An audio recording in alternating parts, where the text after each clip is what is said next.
Ама ли си? Добър ден на всички.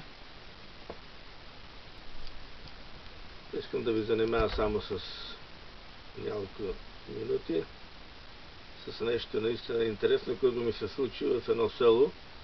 Бях на гости и предишния ден показвах фокуси на един наш комшия с едно бяло топче. Бех си взел един фарбен.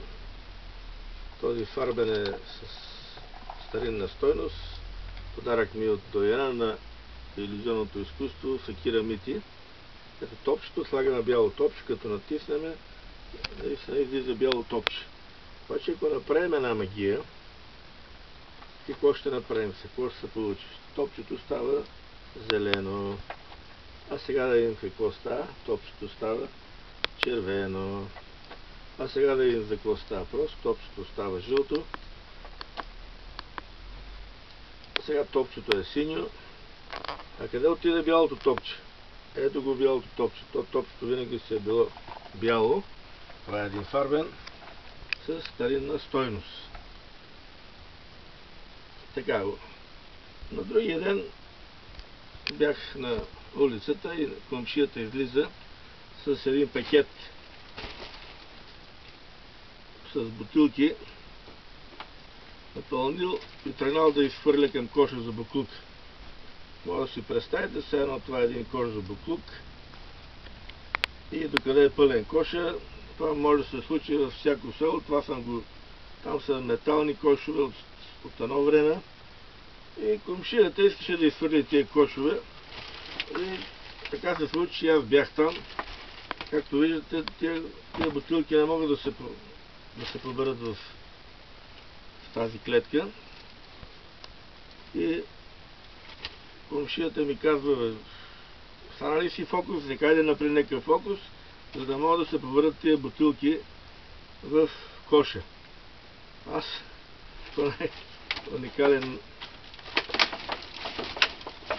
дойде уникалната идея. Ето това са бутилките.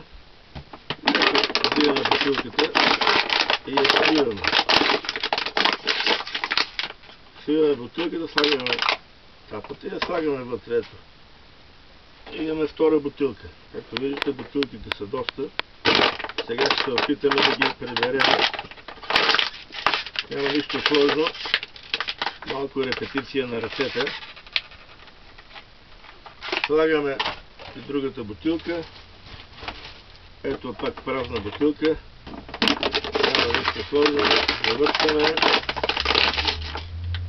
Да излезе вакуума, стягаме с капачката. Ето още една бутилка имаше. И нея ще я смачкаме. Същия начин. Слагаме капачката. Както самите уверихте, има даже още място да сложим още бутилки. Комшията остана доволен, искам да останете и вие доволни.